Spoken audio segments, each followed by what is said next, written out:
Oke, mari kita bedah sebuah kasus yang sangat kompleks. Sebuah serangan brutal terhadap aktivis HAM, Andre Yunus, terekam dengan sangat jelas di kamera. Tapi, gimana kalau bukti yang paling jelas itu justru yang paling menipu?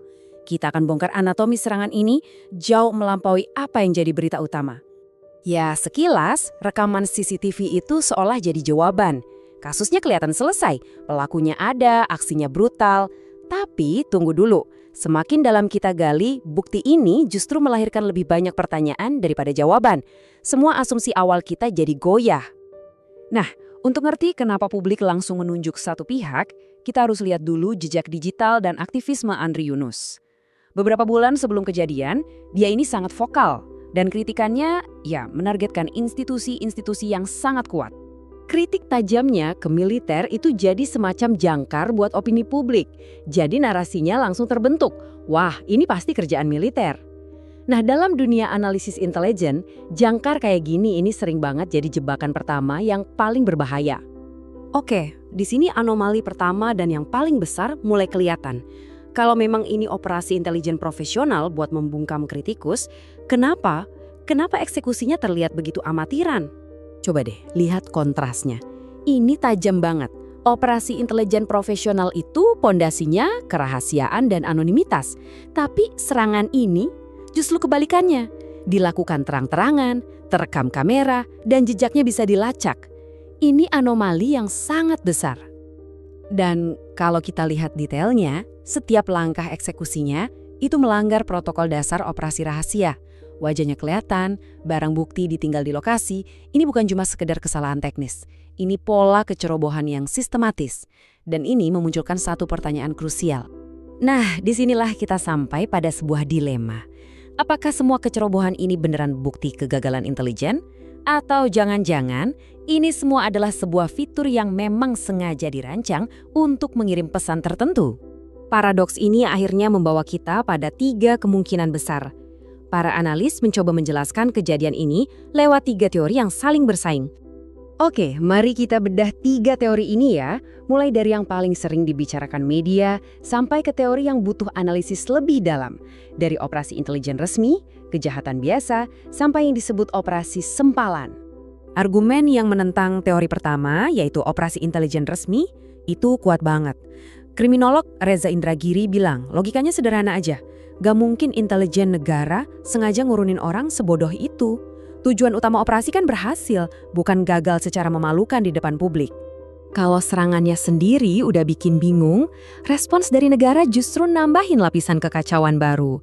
Bukannya satu suara, yang kita lihat malah respons yang pecah, saling bertentangan. Coba perhatikan tabel ini. Ini inti dari gesekan antar institusi. Polisi dan polisi militer bukan cuma ngasih jumlah tersangka yang beda, tapi tingkat keterbukaannya juga beda jauh. Satu pihak sangat terbuka dengan detail, pangkat, dan satuan. Pihak lain cuma ngasih inisial. Ini jelas bukan komunikasi yang terkoordinasi. Bahkan Presiden Prabowo sendiri memberi label yang sangat berat pada aksi ini. Terorisme. Ini bukan istilah sembarangan, ini kata yang punya bobot hukum dan politik yang sangat besar. Tapi anehnya, tindakan negara justru nggak sejalan dengan label itu. Kalau ini terorisme, kenapa badan-badan utama anti-teror kita seperti BNPT dan Densus 88 justru absen dalam investigasi? Aneh kan? Semua keanehan ini akhirnya membawa kita ke teori yang paling kompleks dan mungkin yang paling mengganggu. Skenario bahwa serangan ini adalah sebuah tipu daya yang sengaja direkayasa. Sebuah operasi bendera palsu. Jadi apa sih operasi bendera palsu atau false flag? Gampangnya gini, ini adalah sebuah aksi yang target utamanya bukan korban fisik, tapi narasi. Tujuannya adalah untuk mengontrol persepsi publik dan menyalahkan pihak lain. Ini adalah perang psikologis.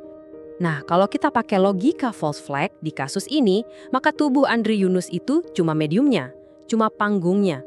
Target yang sesungguhnya, kepercayaan publik terhadap institusi negara dan stabilitas pemerintahan itu sendiri. Dalam skenario ini amatirisme dan semua kekacauan itu bukanlah sebuah kegagalan. Justru itu adalah fitur paling profesionalnya. Kenapa? Karena dirancang untuk bisa dilacak sampai satu titik tertentu, menciptakan kambing hitam yang sempurna, tapi setelah itu buntu, rantai komando terputus. Lantas kenapa kita ndak bisa dapat jawaban yang pasti? Kenapa kasus seperti ini seringkali mandek? Jawabannya, Karena kasus ini menabrak sebuah tembok besar, tembok yang memang dirancang untuk tidak bisa ditembus. Tembok ini dibangun dari 3 doktrin sakti, kerahasiaan negara, impunitas negara, dan keamanan nasional. Ketiga doktrin ini bekerja sama menciptakan sebuah perisai yang membuat akuntabilitas jadi hampir mustahil, bahkan di hadapan hukum sekalipun. Dan inilah konflik fundamentalnya. Di satu sisi ada hak publik untuk tahu, tapi di sisi lain ada kekuasaan negara untuk menyembunyikan. Dan seringkali supremasi hukum pun tak berdaya. Jadi pada akhirnya kasus ini adalah contoh sempurna bagaimana sebuah serangan fisik bisa diubah jadi operasi psikologis. Dampak terbesarnya bukan luka pada satu orang, tapi luka pada kepercayaan seluruh masyarakat terhadap institusinya. Dan pesan ketakutan berhasil dikirim. Jadi, kita kembali ke pertanyaan awal yang sangat meresahkan. Apakah serangan yang terlihat amatir ini sebuah kegagalan intelijen yang memalukan, atau justru sebuah pesan teror yang dirancang dengan sangat brilian untuk terlihat gagal? Jawabannya mungkin jauh lebih menakutkan daripada serangan itu sendiri.